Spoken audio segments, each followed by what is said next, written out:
Hello viewers, welcome to BRK devotional. నేను మీ Fatima. So ఈరోజు మనతో పాటు ఉన్నారు ప్రముఖ ఆధ్యాత్మికవేత్త ప్రొఫెసర్ డాక్టర్ ముల్లపూడి సత్యనారాయణ గారు మనతో పాటు ఉన్నారు. గురువు గారిని అడిగి మరిన్ని వివరాలు తెలుసుకుందాం. నమస్తే గురువు గారు. నమస్కారం అమ్మ ఫాతిమా. గురువు గారు, ఇప్పుడు గురుగ్రహం మార్పు వల్ల మేషరాశి వారికి ఏ విధంగా ఉండబోతుంది? మొట్టమొదటగా మేషరాశి వారికి ఏలినాటి శని జరుగుతోంది. First point. సెకండ్ పాయింట్ ఏంటంటే గురుగ్రహము వృషభ రాశి నుంచి మనకి మిథున రాశిలోకి మే 14వ తేదీ నుంచి మారుతుంది.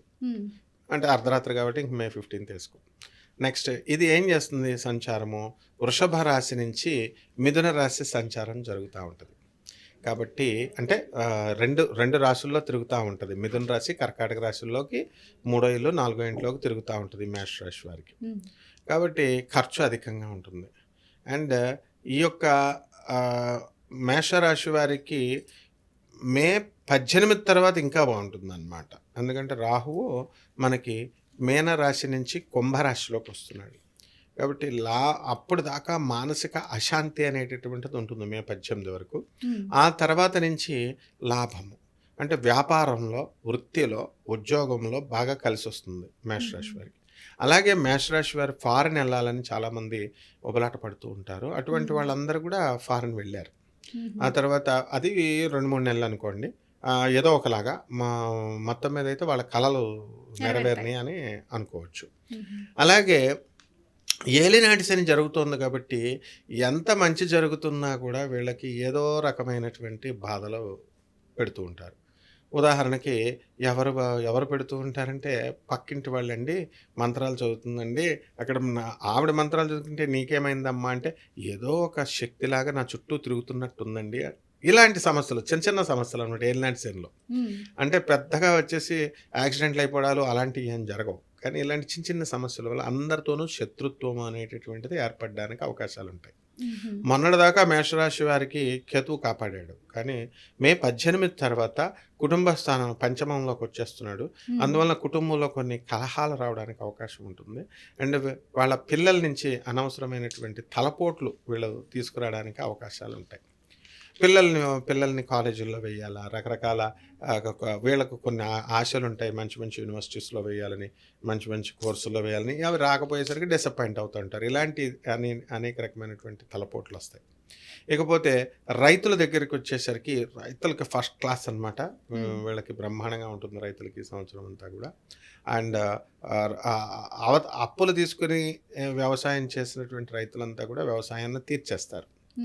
అయితే ఈ యొక్క పనులు ఎప్పుడు అక్టోబర్ 18 తర్వాత డిసెంబర్ 5వ తేదీ వరకు ఈ యొక్క గురుడు కర్కాటక రాశి సంచారం చేయడం వలన పనులు అనేటటువంటిది ఒకసారే వీళ్ళకి అయిపోవు.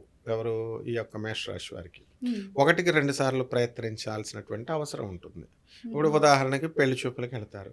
ఆడపిల్ల మనస్తత్వం ఎలా ఉంటుందంటే రెండో పెళ్లి చూపులకు కూడా ఇష్టపడదు సాధారణంగా. ఒక పెళ్లి చూపులు ఫస్ట్ పెళ్లి చూపులకే అయిపోవాలని అనుకుంటుంది. వచ్చిన వాడు ఇప్పుడంతా కమర్షియల్ గాళ్ళు ఎక్కువైపోయారు. కాబట్టి వాళ్ళకి అవన్నీ ఫీలింగ్స్తో, ఆడపిల్లల ఫీలింగ్స్తో సంబంధం ఉండదు. క్యాష్ ఎక్కువ వస్తుందా, ఉద్యోగం వస్తుందా, ఇలాంటివి చూసుకుంటారు. అప్పుడు ఆడపిల్ల హర్ట్ అయ్యేటటువంటి ఛాన్సెస్ ఉంటాయి. అలాగని చెప్పి 1-2 సార్లు ఇలా రెండో మ్యాచ్కి వెళ్తాం. వాడు చేసుకోకపోతే అయిపోతుందా, రెండోదో మూడోదో ఇట్లాగా ఈ యొక్క చిన్న చిన్న ప్రతి పనిలో కూడా 1-2 సార్లు ప్రయత్నించాల్సినటువంటి అవసరం ఈ మేషరాశి వారికి ఉంటుందన్నమాట. అయితే కుజుడు కర్కాటక రాశిలో నీచపట్టి ఉన్నాడు కాబట్టి ఆ యొక్క కుజుడు ఏమవుతాడంటే చక్కగా ఆ భూములు పేరు మీద ఉన్నటువంటి భూములు ఏవైతే ఉన్నాయో ఆ భూములు అమ్మాలని ప్రయత్నిస్తే అవి కొంచెం ఎక్కువ రేటు రావన్నమాట. స్తంభించినట్టుగా ఉంటుంది ఈ యొక్క కుజుడు. ఒక 3 మంత్స్ నుంచి బాగుండడం లేదు పరిస్థితి. సో ఈ విధంగా సోదరుల యొక్క డెవలప్మెంట్ కూడా వీళ్ళు అక్కలు బాగా ట్రై చేస్తూ ఉంటారు. కానీ వాళ్ళకి డెవలప్మెంట్ అనేటటువంటిది స్వల్పంగా ఉంటుంది. ఉదాహరణకి ఆస్తులు వచ్చేయాల, ఆ తండ్రి చచ్చిపోయాడు, ఆస్తులు వేయాల. ఆస్తులు వేస్తే ఆ తండ్రి తిన్నగా ఉండకుండా సెకండ్ సెటప్ పెట్టుకున్నాడు, సెకండ్ మ్యారేజ్. వాళ్ళ పిల్లలకి మరి వాళ్ళకే హక్కు ఉంటుంది కదా, వాళ్ళ గొడవలు వీళ్ళ గొడవలు. సరే వాళ్ళ గొడవల్లో ఏమవుతుంది, వాళ్ళు ఆల్రెడీ వేరే వాళ్ళకి అమ్మేసుకున్నారు, వాళ్ళ వాటా అమ్మేసుకున్నారు. అగ్రిమెంట్ చేసిన కారణంగా వీళ్ళది కూడా హెల్డప్ అయిపోతుంది కోర్టులో. ఇలాంటి సమస్యలు వస్తాయి. పాపం ఈ అక్క వీళ్ళని డెవలప్ చేయాలని చెప్పేసి తమ్ముళ్ళని చెల్లెల్ని ట్రై చేస్తూ ఉంటుంది. వాళ్ళు అన్ని తింగర పనులు చేసుకొని ఉన్నటువంటి ఆస్తులన్నిటిని కూడా పెండింగ్లో పెట్టుకోవడం, ఇలాంటి సంఘటనలు ఇంచుమించుగా ఎగ్జాంపుల్గా చెప్పాను నేను. ఇలాంటివి మేషరాశి వారికి జరగడానికి అవకాశం ఉంటుంది. కాబట్టి ఈ విధంగా అన్ని వర్గాల వారికి కూడా మేషరాశి బాగానే ఉందమ్మా. మరి ఏవైతే బలహీనంగా ఉన్నాయంటున్నారో సో అలాంటి వాళ్ళు ఈ రాశి మేషరాశి వాళ్ళు ఏ పరిహారాలు చేస్తే మంచిదంటారు? మనకి ఏలినాటి శని జరుగుతుంది కాబట్టి ఫస్ట్ ఏలినాటి శనికి శని జపం చేసుకోవాలి, శని స్తోత్రాలు చదవాలి. శనికి కిలో పావు నల్ల నువ్వుల్ని, నల్లని వస్త్రాన్ని పేద బ్రాహ్మణులకి శనివారం నాడు ఉదయం 8 గంటలకు దానం చేసుకోవాలి. This is the first remedy. And second remedy ఏంటంటే కుజుడు నేచపట్టి ఉన్నాడు కర్కాటక రాశిలో. సో కుజ జపం చేసుకోవాలా, కుజ స్తోత్రాలు చదువుకోవాలా. కుజుడికి కిలో పావు కందుల్ని, ఎర్రని వస్త్రాలని ఇచ్చి పేద బ్రాహ్మణులకి మంగళవారం నాడు దానం చేసుకోవాలి. అండ్ చండ్ర సమిధలు ఉంటాయన్నమాట. ఆ చండ్ర సమిధల్ని దాంతో మనము మహాలక్ష్మి అమ్మవారి యొక్క హోమాన్ని జరిపించుకోవాలా. ఓం శరవణ భవ అనేటటువంటి మంత్రంతో జపం చేసుకోవాలా. ప్రవహించేటటువంటి నదిలో బొగ్గుల్ని వేసుకోవాలా. ఈ విధంగా కనుక చేసినట్లయితే సరిపోతుందమ్మా.